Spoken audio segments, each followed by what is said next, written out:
says you can try me an unwritten law. Show me you cannot show me, and you're a judge. You claim you're a judge. You don't know law. You don't know law.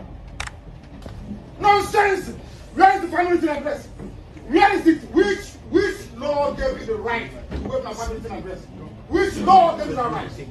Hello, our wonderful people. Welcome back to another update here on unpack News TV.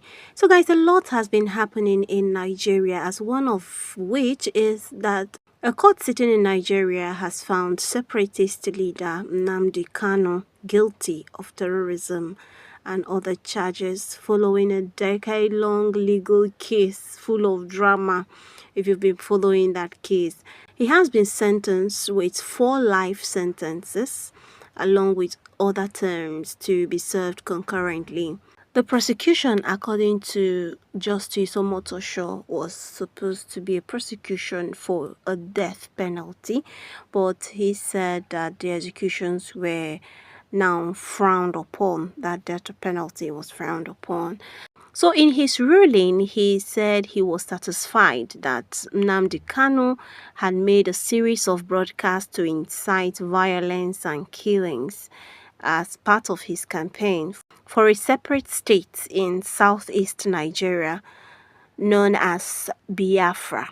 Now, the IPOB leader, Nnamdi Kanu, was convicted on all 7 counts charged to include terrorism, treason, and involvement with an outlawed movement, which as a result he has been given others in the southeast part of Nigeria, and they have been followed, which includes the sit-at-home order. Now, Nnamdi Kanu has always denied the charges and challenges the court's jurisdiction. At the start of the trial, he sacked all his lawyers, but refused to defend himself. As such, Justice Omotosho said he was given a fair hearing, but he was the one who refused to speak up. For those of you who do not know, Nnamdi Kanu came to national prominence in 2009 when he started the Radio Biafra, a station that called for an independent state for the Igbo people, broadcast to Nigeria from London. Now, though he grew up in the southeastern Nigeria, where he attended the University of Nsukka, Nnamdi Kanu moved to the UK before graduating and acquired a British nationality. In 2014, he set up the Indigenous People of Biafra, IPOB, a movement demanding independence. Now, IPOB was banned as a terrorist organization in 2017. Its armed wing, the Eastern Security Network, has been accused of killings and other acts of violence in recent years. He was first arrested in October 2015, but he jumped bail in 2017 and left the country after a military raid on his home. The court later revoked his bail in March 2019. 2 years later, the government announced that he has been rearrested. His lawyers say he was detained in Kenya and forcibly returned to Nigeria. Ever since then, Kenya did not comment on what actually was there. Now, in 2022, an appeal court ordered that the charges against him be dropped, saying he had been illegally arrested abroad, but this ruling was overturned by the Supreme Court the following year. Now, the calls for a Biafran independence dates back many years ago. Let's also take you through that memory lane a little.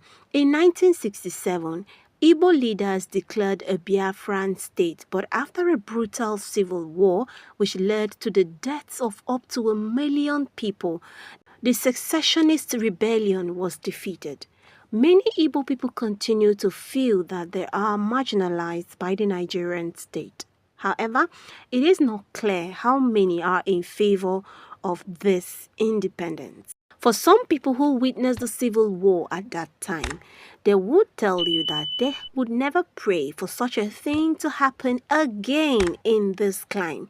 But then, Nnamdi Kanu, being the leader of the Indigenous People of Biafra and a champion of an independent state, keeps pushing forward, pointing out the wrongs being done by the Nigerian government to his people and vice versa. Now, in the court ruling that has been going off all social media and has created a lot of mixed reactions amongst people, Kanu insisted that the proceedings could not continue because he had not yet filed his final written address, accusing the judge of biases and not understanding the law. Let's see that video. Where is it? Which law gave you the right to waive my written address? Which law gave you that right? Nonsense. You want to try this? You want to try this? You try with me. You want to What's this man doing here? What are you doing here? What are you doing here? What are you doing here, Master? What are you doing here? Don't touch me. Don't push me. I'm going. Don't touch. Don't touch me. I'm warning you. Don't touch me. I'm warning you. Don't touch me. Don't touch me. Don't touch me. I said, don't touch me. Don't. Smart people. You don't know law. Show me where it says you can waive my right to an address. Show me the law. Show me the law. Oh my gosh, show me the law. You don't know law. They are nothing new. You're writing rubbish. Show me the law. Unaddressed affidavit. After the whole chaos in the courts and Nnamdi Kanu was escorted out of the court, the judgment was delivered. The judgment was then delivered by Justice Omotosho. Nnamdi Kanu had to be sent out because of his unruly behavior. Now, after the sentence, you would want to ask who and who is interested. Amidst everything that has been happening in the country, insecurity and everything, but some persons have come out to also question why this sentence, why a life sentence. Nnamdi Kanu's wife also came out to say something. Let's hear what she said. Good evening, fellow Biafrans, lovers of freedom and truth, lovers of justice. It's been a long day for all of us. It's been a very, very long day. Annoying long day. Not unexpected day, but a day that we knew that would come sometime, at some point. I just had to wait for Nabi Kim to go back into the house because I haven't told him what happened. He's asked me about the court and I said, it's the usual nonsense going on. And he said, okay. We have seen what transpired today in the court between Mazi Nnamdi Kanu and the kakistocratic. I have always called Nigerian government kakistocratic government of Nigeria. What happened today is not something unprecedented. It is something that we know that this is what they want to do, even though some people don't realize that, but this is something that has been planned, prepared a long time ago. Although at some... So guys, as a Nigerian, as a supporter of justice, as a supporter of what is right, and as a supporter of independence, what are your thoughts about this judgment against the leader of the Indigenous People of Biafra, Nnamdi Kanu? Let us know your thoughts in the comment section, and if you've not subscribed to Unpack News TV, please do subscribe to Unpack News TV. Give us a thumbs up on this video, share our videos, and we will really appreciate it. See you in our next video.